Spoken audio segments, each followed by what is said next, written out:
ನಮಸ್ಕಾರ ಆತ್ಮೀಯರೆಲ್ಲರಿಗೂ. ಜೊತೆಯಲ್ಲಿ ಪತ್ರಿಕೆ KNC ಸುರೇಶ್ ಅವರ ಸಂಪಾದಕತ್ವದಲ್ಲಿ ಪ್ರಾರಂಭಗೊಂಡು ಈಗ ಹತ್ತತ್ರ 1 ವರ್ಷ ಸಮೀಪಿಸ್ತಾ ಇದೆ.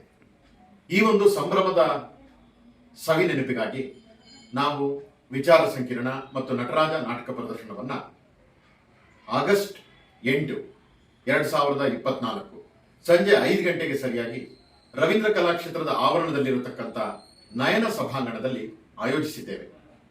ದಯಮಾಡಿ ಆ ದಿನ ತಾವೆಲ್ಲರೂ ಕೂಡ ಬಂದು ಭಾಗಿಯಾಗಿ ವಿಚಾರ ಸಂಕಿರಣದಲ್ಲಿ ಪಾಲ್ಗೊಳ್ಳಬೇಕು. ಸಂಜೆ 7ಕ್ಕೆ ಸರಿಯಾಗಿ ನಟರಾಜ ನಾಟಕ ಪ್ರದರ್ಶನ ಇರುತ್ತೆ. ಅದನ್ನು ಕೂಡ ತಾವೆಲ್ಲರೂ ವೀಕ್ಷಿಸಿ ಪ್ರೋತ್ಸಾಹ ಮಾಡಬೇಕು.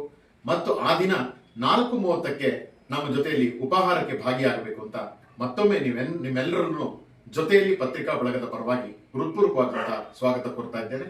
ದಯಮಾಡಿ ಬನ್ನಿ. ಆಗಸ್ಟ್ 8, 2024 ಗುರುವಾರ ಸಂಜೆ 5ಕ್ಕೆ ನಯನ ಸಭಾಂಗಣ, ರವೀಂದ್ರ ಕಲಾಕ್ಷೇತ್ರ ಆವರಣ, ಬೆಂಗಳೂರು. ನಮಸ್ಕಾರ. ಇಂಥ ಒಂದು ಲೇಖನ ಹಾಕಿರುವಂತಹ ಪತ್ರಿಕೆಯ ಸಂಪಾದಕ ವರ್ಗವನ್ನು ಅಭಿನಂದಿಸ್ತಾ, ಇವರು 8ನೇ ತಾರೀಕು ನಡೆಸ್ತಾ ಇರುವಂತಹ ವಿಶ್ವ ಪತ್ರಿಕೆ ದಿನಾಚರಣೆಯ ಸಮಾರಂಭದಲ್ಲಿ ನಾನು ಭಾಗವಹಿಸ್ತಿದ್ದೇನೆ ಅಂತ ಈ ಸಂದರ್ಭದಲ್ಲಿ ಹೇಳಕ್ಕೆ ಇಷ್ಟಪಡ್ತೇನೆ ಮತ್ತು ಪತ್ರಿಕೆಯ ಬಳಗಕ್ಕೆ ಶುಭಾಶಯಗಳನ್ನು ಕೋರ್ತೇನೆ. ಈ ಪತ್ರಿಕೆ ಒಂದು ದಾರಿದೀಪವಾಗಲಿ, ಬೆಳಕಾಗಲಿ ಅಂದ್ಬಿಟ್ಟು ನಾನು ಆಶಿಸ್ತೇನೆ.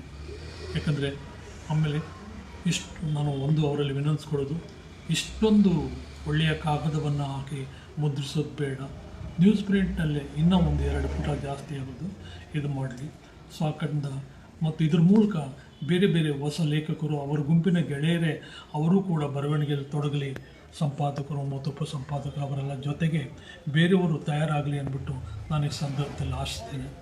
ಇತಿಹಾಸದಲ್ಲಿ ಈ ಕಾರ್ಯಕ್ರಮವನ್ನು ಹಮ್ಮಿಕೊಂಡಿದ್ದಾರೆ. ಹಾಗಾಗಿ ಅನೇಕ ಗಣ್ಯರು ಆಗಮಿಸ್ತಾರೆ. ನಾನು ಬರ್ತಾ ಇದ್ದೀನಿ, ತಾವುಗಳು ಬನ್ನಿ, ಶುಭ ಹಾರೈಸೋಣ, ಒಳ್ಳೆಯದಾಗಲಿ ಅಂತೇಳಿ. ಪತ್ರಿಕೆ ಹೆಸರೇ ಜೊತೆಯಲ್ಲಿ ಅಂತ ಇರೋದ್ರಿಂದ ನಾವೆಲ್ಲರೂ ಕೂಡ ಜೊತೆಯಲ್ಲೇ ಈ ಪತ್ರಿಕೆಗೆ ನಾವೆಲ್ಲರೂ ಪ್ರೋತ್ಸಾಹ ಕೊಡಬೇಕು ಅಂತ ಹೇಳ್ತಾ ನನ್ನ ಅನಂತ ನಮಸ್ಕಾರಗಳನ್ನ ಇಡೀ ಟೀಮ್ಗೆ ನಾನು ಸಲ್ಲಿಸ್ತೀನಿ ಅಂತ ಹೇಳಿ, ಈ ಪತ್ರಿಕೆಯ ವಿಚಾರ ಸಂಕಿರಣದಲ್ಲಿ ತಾವೆಲ್ಲರೂ ಸಹ ಭಾಗವಹಿಸಬೇಕು. ತಮ್ಮೆಲ್ಲರಿಗೂ ಕೂಡ ಆತ್ಮೀಯವಾಗಿ ಸ್ವಾಗತವನ್ನು ಕೋರ್ತಾ ತಮ್ಮೆಲ್ಲರೂ ಕೂಡ ಬರ್ಮಾಡ್ಕೊತಾ ಇದ್ದೀನಿ. ಧನ್ಯವಾದಗಳು. Thank you. ಇಷ್ಟು ಜನ ಬರ್ತಿದ್ದಾರೆ. ದಯವಿಟ್ಟು ತಾವು ಸಹ ಎಲ್ಲರೂ ಬನ್ನಿ, ಈ ಕಾರ್ಯಕ್ರಮವನ್ನು ಯಶಸ್ವಿಗೊಳಿಸಿ ಅಂತ ಕೇಳ್ಕೊಳ್ತಾ ಇದ್ದೀವಿ.